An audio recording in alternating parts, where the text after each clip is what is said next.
queria agradecer a você por ter aceito o convite, tá? Da gente bater esse papo aqui. Agradeço eu pelo convite, né? Queria deixar um oi para todo mundo que estiver, né, assistindo a gente também. E assim, eu fico muito feliz de poder participando, né, desse bate-papo. E é extremamente fundamental, né, da gente estar levando informação, falar sobre saúde mental, falar sobre comportamento, né? É E que verdade. bom pela sua iniciativa. Parabéns. Vamos começar, a gente vai ter uma série, né, como eu te falei, sobre transtornos, e a gente hoje vai falar sobre o transtorno do TOD, né, e que não é nada mais, nada menos do que o quê? Transtorno opositivo desafiador, porque a gente coloca a sigla como TOD. Nós vamos falar especialmente, né, do TOD na infância, na adolescência, e até mesmo pode perdurar até o estágio de desenvolvimento adulto. Não é muito frequente, mas pode acontecer. Ô, Valéria, muitos pais confundem o TOD, o transtorno, com malcriação, né? E geralmente tem atitudes que não são corretas, né?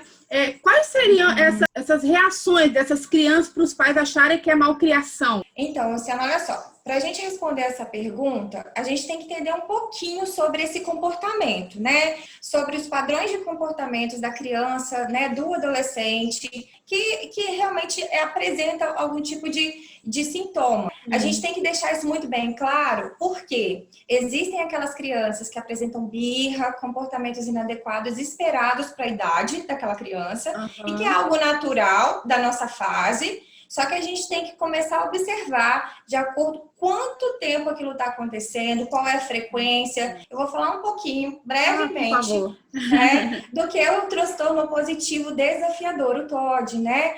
Que muita gente, às vezes, acaba interpretando de uma forma errada e rotulando tudo como uma certa birra, né? Uma malcriação, desobediência, né?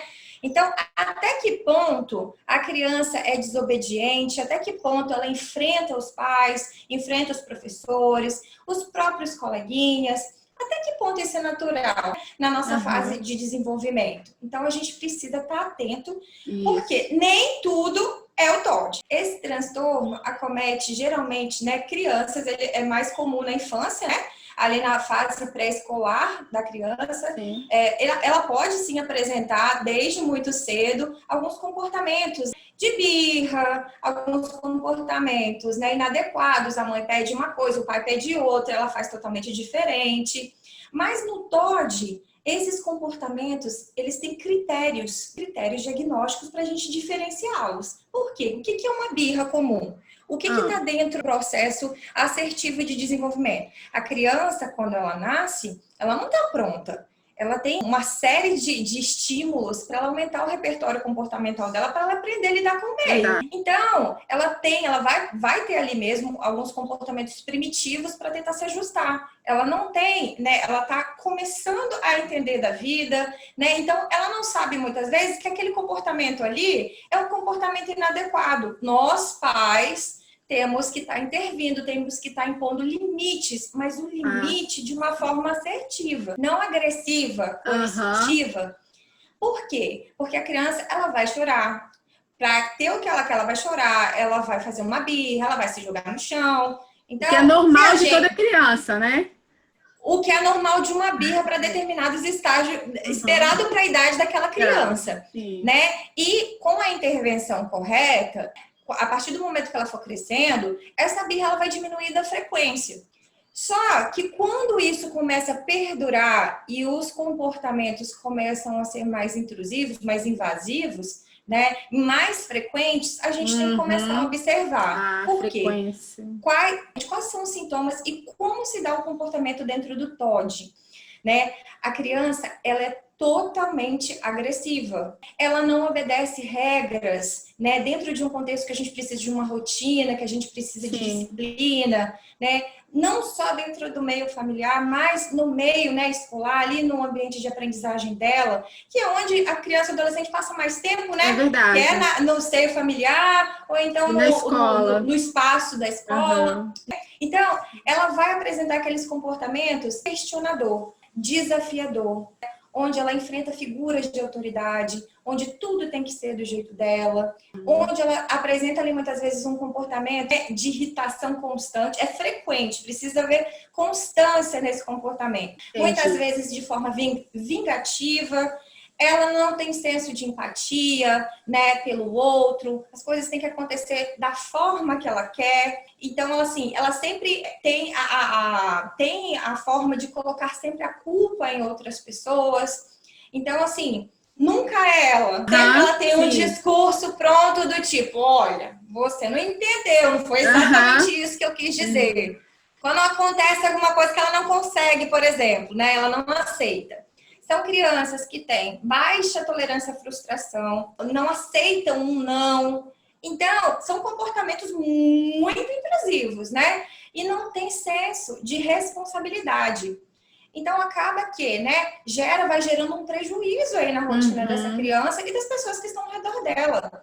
E isso não se limita à escola e não se limita só à família, não. Nos grupos, né, de amizades, nas relações interpessoais dela, ela, né, sempre vai estar impondo opinião de forma, né, agressiva, de forma, né, com muita raiva, né? O que o DSM fala, na verdade, né?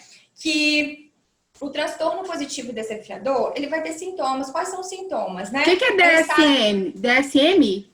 DSM-5 é o Manual Diagnóstico e Estatístico de Transtornos Mentais. Então, a gente se baseia através dele para poder estar entendendo quais são os critérios diagnósticos para a gente poder, né, tendo assertividade dentro do diagnóstico. Entendi. Lembrando, Luciana, que diagnóstico não rotula ninguém, e o diagnóstico é apenas para a gente poder ter uma direção mais assertiva para poder intervir e ajudar aquela criança ou aquele adolescente, tá? Então, assim, a gente tem que se atentar, né, a intervir, a estimular aquela criança, aquele adolescente, para poder estar diminuindo a frequência daqueles comportamentos que, assim, né, Luciana, trazem muita dificuldade para a criança. Não pense que não traz sim.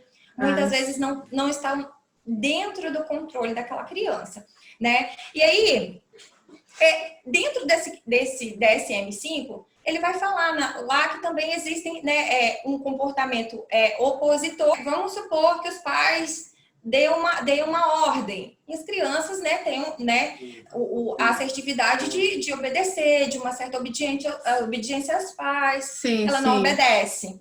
Ela passa por aquilo ali. Não pode fazer, ela faz, ela questiona, ela bate de frente. Então, ela está sempre querendo o que ela quer, né? Então, E outra coisa muito comum, que é importante de ressaltar, xingamentos podem ocorrer muito, formas de xingamentos, né? Pode ocorrer também. Então, são crianças, assim, sem limites e que geram um certo tipo de prejuízo para as pessoas que estão ao redor. Tanto no âmbito das amizades, como a gente tinha falado, por exemplo, né? Criança, ela vai ter poucos amigos, ela vai se sentir que ela pode fazer tudo, que ela pode dar a opinião dela, ela não leva em consideração a opinião dos amiguinhos, por exemplo. São crianças que possuem baixa autoestima, inclusive, justamente por isso, por essa dificuldade na interação interpessoal. São crianças que são rotuladas, muitas vezes, podem sofrer bullying, né? Valéria, deixa eu te fazer só uma perguntinha. Uma criança que os pais ainda não sabem que essa criança tem um transtorno, não tem o diagnóstico. Essas correções que os pais fazem de bater, de botar de castigo, o que pode desencadear nessa criança? O pai não sabendo que ela tem um transtorno e continuar batendo, e essa forma de educar errada. No caso dos pais com relação às crianças com transtornos que não foram descobertos ainda. Você está dizendo se a criança já tivesse um transtorno específico e os pais não sabem, não tivessem conhecimento disso. O que essa criança pode vir a acontecer com ela na fase adulta? A criança, quando está com a explosão de raiva, de birra, eu preciso deixar o corpinho dela se regular para ela poder se acalmar, para então conversar com ela, porque chorando daquele jeito, você imagina nós como adultos, né? Você imagina a criança chorando, né? Ali, aflita, porque é uma forma dela saber regular aquelas emoções dela. E eu ainda chego e brigo com ela, né? Então, assim... Fica mais nervosa. Exatamente, eu tenho que acolher, eu tenho que esperar ela se acalmar. A mamãe e o papai entendem, mas olha, né, vamos se acalmar para então a gente explicar o que deve ou o que não deve fazer. Lembrando que criança precisa de limite, sim, ela precisa entender que existe um certo stop, né? Tem uma certos comportamentos, eles não devem estar acontecendo ali. Então, o limite é uma forma de estar freando esses comportamentos. E para isso, a criança vai se frustrar. Mas ela precisa entrar em contato com essa sensação, com esse sentimento de frustração. Até porque, para ela lidar com isso, que ela saber disso, para quando encontrar outras situações que, né, que gerarem esse tipo de sensação e sentimento, elas, né, saberem lidar com aquilo, né? Então, é extremamente importante. No entanto, existe uma forma entre o amor, carinho, existe o limite, né? Sim. Não a coerção, a agressão. A gente não consegue nada pelo viés da agressão. A gente consegue crianças com medo, crianças em esquiva, crianças que muitas vezes, né, não conseguem se doar, não conseguem se abrir para aqueles pais, justamente por medo, né? E não é dessa forma que a gente alcança, né, a essência daquela criança, né? A intimidade daquela criança, né? O que ela pode, né, nos falar, como que ela pode se doar para a gente também. Entende? Então, assim, a gente tem que desmistificar muito dos preconceitos, né? Às vezes a gente não tem uma certa didática para falar com os nossos filhos, ou então acha que isso não é importante, né? E o dia a dia é muito corrido mesmo, né, Luciana? Às vezes a gente não tem tempo, chega em casa de noite, mas é extremamente importante tirar um tempo com aquela criança, que seja para brincar, que seja para, né, perguntar, nem que seja entrar no quarto para poder dar um oi, para poder dar um oi de boa noite, para poder estar ali com aquela criança, né? Ei, Valéria, uma criança que tem o TOD, né? No caso, como é que os pais vão chegar nesse diagnóstico? A quem que os pais devem procurar para poder saber se a criança tem ou não o transtorno? Então, para ser critério diagnóstico, tem que trazer prejuízo nos âmbitos, né, familiar, afetivo, né, nas interações interpessoais, no ambiente escolar, né, na aprendizagem acadêmica, que a gente fala aprendizagem, né, e nas interações interpessoais com o outro, coleguinhas, enfim. Precisa trazer prejuízo. O que é um prejuízo? Afeta a rotina, né? Então, traz uma série de problemas, né, que aquele adolescente, aquela criança vem acontecendo e vem sendo recorrente ali naquele dia. Geralmente, dentro da escola, do ambiente da escola, você vai acabar recebendo algumas cartinhas, bilhetes, vai ser chamado na escola sempre por conta daquele mesmo comportamento. Sim. Aí, qual que seria, então, qual é o médico, a pessoa a quem os pais deveriam procurar saber? Tipo assim, meu filho tem um transtorno ou não? Quem que eles devem procurar?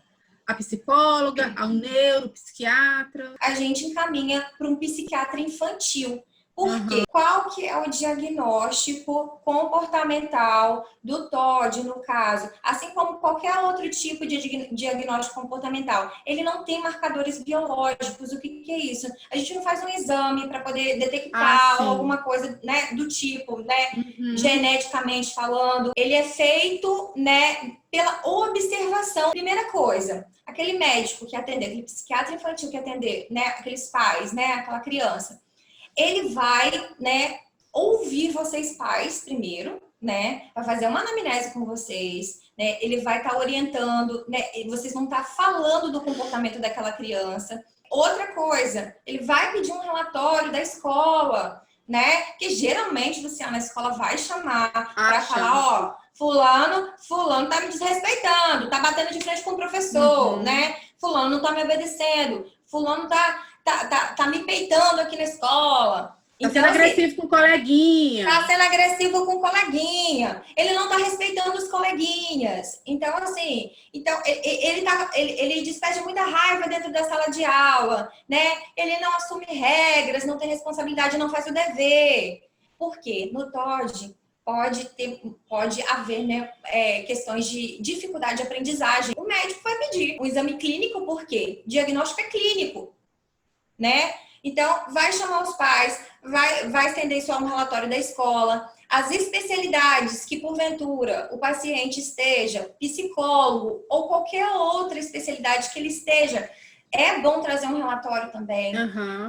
Quem tem contato com a criança, né, mais vezes, para estar relatando por quê, eu preciso ter uma observação mais apurada, porque senão corro o risco de dar um diagnóstico que às vezes a criança está com uma birra mais acentuada, sim, não necessariamente um transtorno, né? E precisa desses critérios diagnósticos. Dentro desse diagnóstico, né?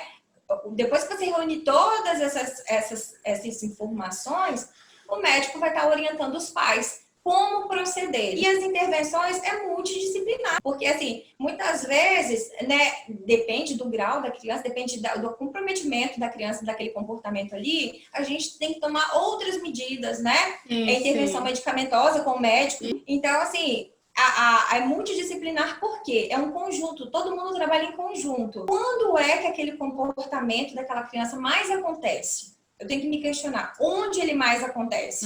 De que forma? Quais são os principais sintomas? Agressividade, raiva? Onde é mais reforçado dentro da minha casa? Onde é mais reforçado dentro da escola?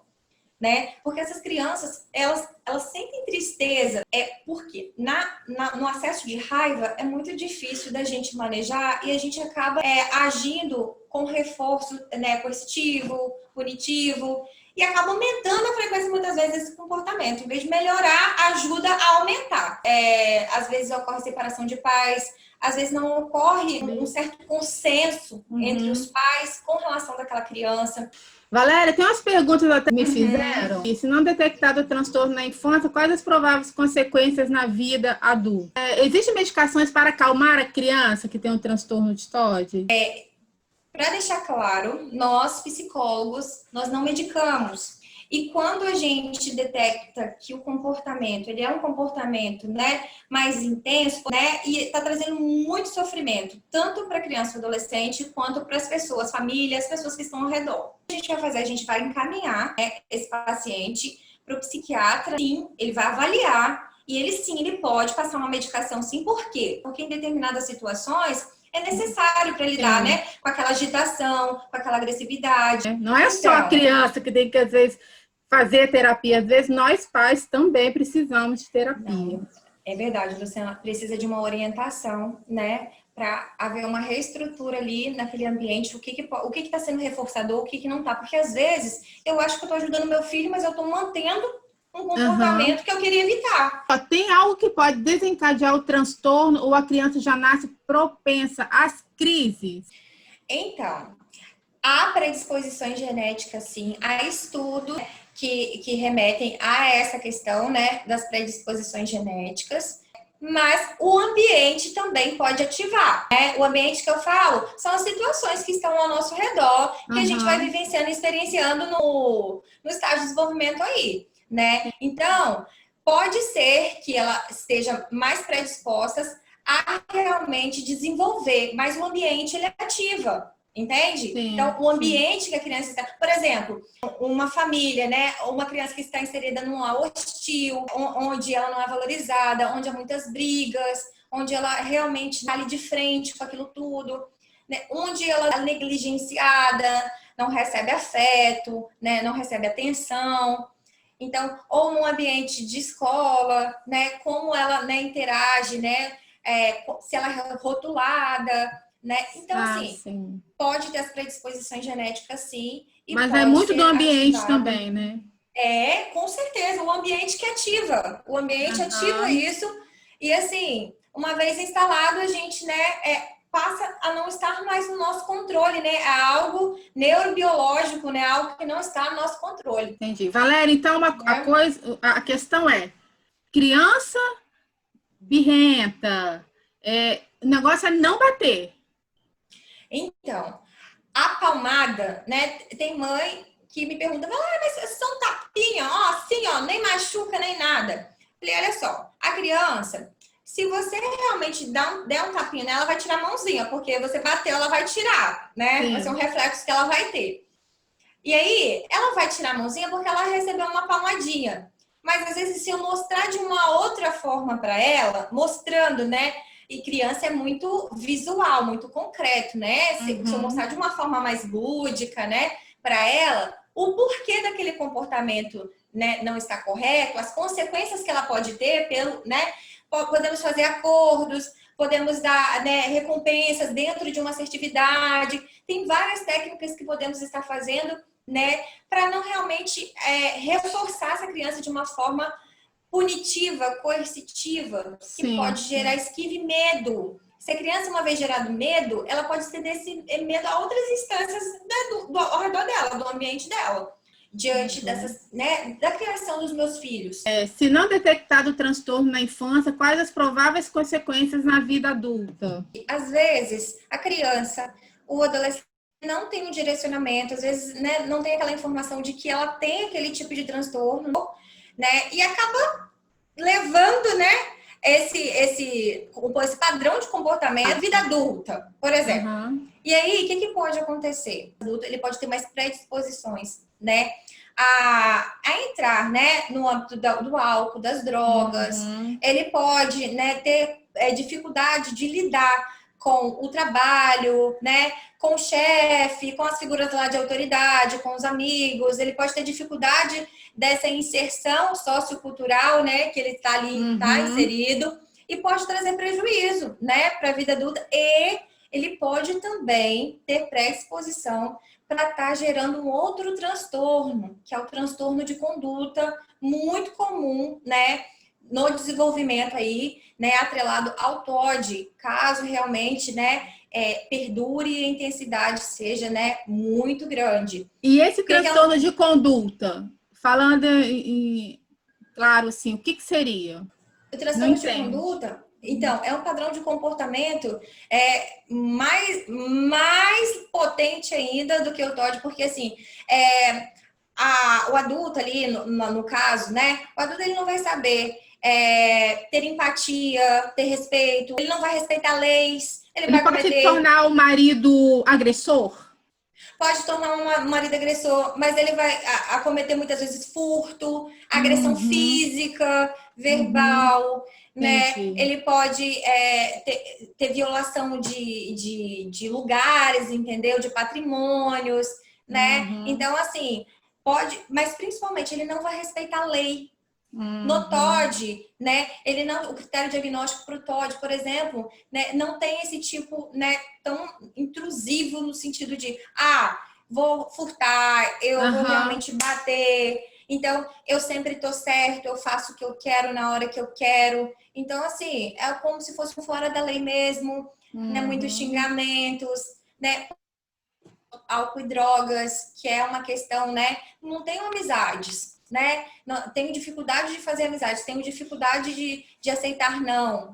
Então, pode ser que desenvolva, sim, um transtorno. Valéria, eu vi um vídeo onde a criança está com uma faca batendo na máquina de lavar roupa, batendo com raiva.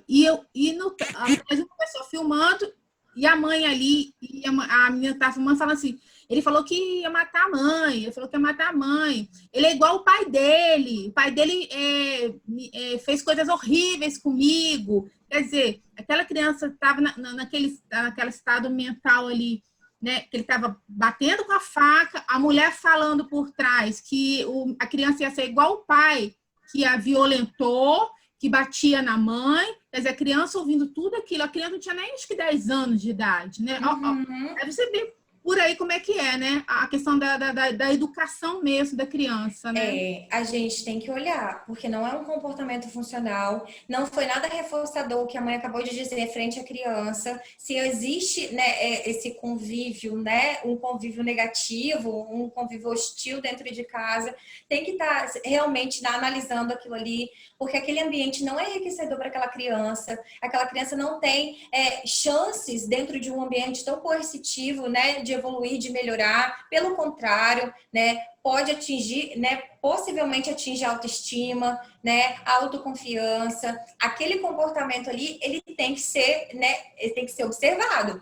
Agressividade a ponto de pegar faca, né? E assim, depende da agressividade, na raiva, a pessoa não pensa, a criança não pensa. Então, tem que Sim. tomar muito cuidado, né? Aquela faca tá na mão, tirar, tentar conversar com aquela criança, né? Tentar acalmar ela e analisar aquele tipo de comportamento.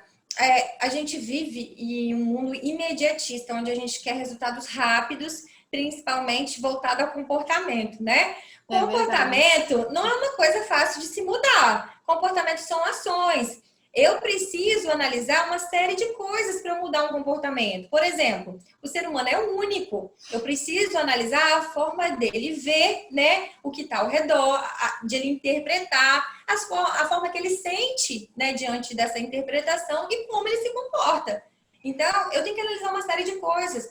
Exige o que? Um processo, né? E muitas vezes a gente Uhum. não tem a paciência. Realmente é difícil, a gente não nega que é difícil, é cansativo, né? Mas é inovador quando a gente vê nosso filho, né, progredindo, evoluindo, Oh, né, verdade. participando ali. A gente sabe que tem as suas dificuldades, a vida, né, ela tem as questões, né, de dificuldades, mas ela tem também as questões de assertividade, né? Então a gente tem que saber viver em um equilíbrio e gerenciar nossas emoções de acordo com a demanda, né, com o É contexto que a gente verdade. é inserido. Então, isso é muito gratificante para nós, pais, vermos essa mudança nos filhos. Entendeu? Criar o hábito de ter mais afeto dentro do limite, que eu tenho que ter uma certa rigidez na fala, né? Mas não é uma agressão, é para ela ver que eu Uhum. estou falando sério com ela, porque só para a gente ir encerrando aqui, mas tem pais que na hora que vai, já aconteceu, na hora que ele tá lá falando, impondo o limite, ele começa a rir porque a criança começa a rir. Uhum. Ah, falei, não vai dar certo, você tem que manter uma postura. Então a gente tem que começar a pensar novas formas, né? Novos hábitos, uma rotina Uhum. mais saudável, né? Estratégias para poder lidar com os comportamentos inadequados, mais intensos, para diminuir aquela frequência daquele comportamento ali, ter o hábito da comunicação, inserir em esportes, né? Trabalhar ansiedade infantil, principalmente nesse momento de pandemia, né? É Nossa, muito comum, né? Não só infantil, né? Nós sim, sim. adultos, É. enfim, O né? momento E é. para poder trazer mais qualidade de vida para essas Uhum. crianças que também, adolescentes, né? Que também sofrem e também sofrem com esse tipo de situação que muitas vezes não estão dentro do controle deles. É Entendeu? verdade, verdade. Valéria, encerrando por aqui, queria te agradecer. Eu que agradeço. Uma questão de importância que é estar prevenindo e Sim, dentro da saúde mental a gente tem que fazer isso mesmo. A gente tem que falar, né, realmente esclarecer, né, sim. falar de saúde mental é saúde, É, é verdade. fundamental da gente estar debatendo, Para ter uma né? E qualidade de cultivando, vida. É. exatamente, e cultivando, né, Luciana? Valéria, muito obrigada, viu? E até a próxima. Imagina. Até a próxima, eu que agradeço, né? Obrigada. Todo esse vídeo, então aproveita e dá uma olhadinha nesse daqui, se inscreva no nosso canal e fique por dentro de todas as nossas novidades. Vale a conversa!